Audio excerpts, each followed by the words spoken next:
plural tense. The people who are qualified for that issue. طيب.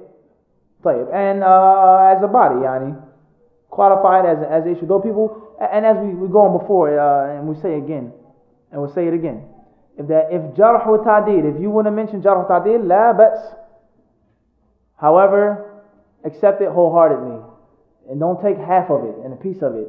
That's firstly. And secondly, there was never a time, listen closely, bi'idhnillah azza wa jalla, there was never a time of the past, this current day, in which the scholars of Al-Islam sat in front of the general Muslims, the general layman, the 9 to 5 Muslim, and stuffed down their throats Jarh wa ta'deel.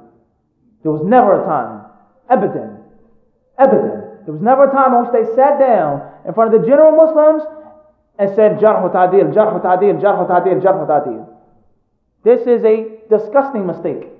That if Jarh wa ta'deel does exist, if this individual is like this, is like that, طيب, la ba's if you have your daleel, la ba's if you have your daleel, la ba's if you're sincere, seeking Allah's face, la ba's if you're qualified for that, la ba's. However, when was it from the way of the ulama and the way of the salaf to sit in front of the layman and talk about Jarh wa ta'deel? Bring me one example in which Imam Ahmed in Baghdad went to the main masjid and sat in front of the people who sold dates and perfume and bread and spoke about this narrator and that narrator and this illah, that illah, and this illah. Bring me one example. Rather, the ulama of hadith mention that it's not from the good etiquettes to go into too deep detail of ilal, of defective narrations in front of the general people, because it will cause shak in their heart. What do you mean Sufyan al-Thawri made a mistake in this hadith? Imam Malik akhta in this hadith. Ibn Uyayna made a mistake in this hadith. That this hadith in Sahih Bukhari is weak. Cave.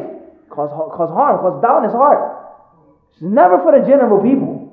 So the point that we're trying to mention is, and whoever's sitting here today, and whoever will hear my speech and listen to it, or be passed on, or tape, or whatever the case may be, al-Jarh wa ta'deel, if you believe that it exists today, if you have your proofs and your adillah, if you're qualified to do that, if you're sincere in that, then apply it wholeheartedly and not just one piece.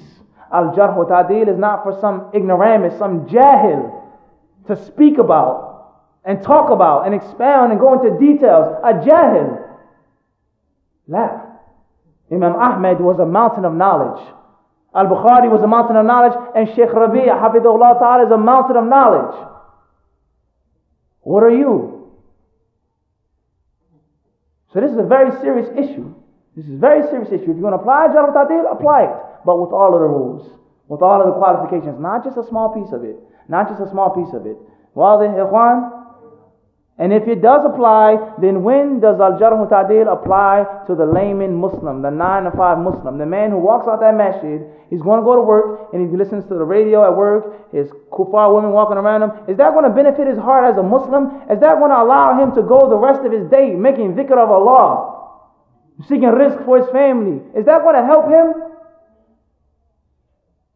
I'm asking you, will that help him? Is that something he can take home to his wife and his children? I benefit, I learned from the lecture at the masjid. Billah alaik, by Allah asking, will that help him? No. Rather, as we see in our communities, we'll be busy ourselves on qeel, qal, this person, this sheikh, this student, so on, back and forth. Ask them about wudu.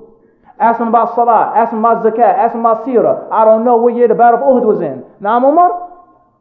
I don't know what year was the battle of Badr in, but he can tell you about every detailed issue of criticism and ikhtilaf amongst the ulama.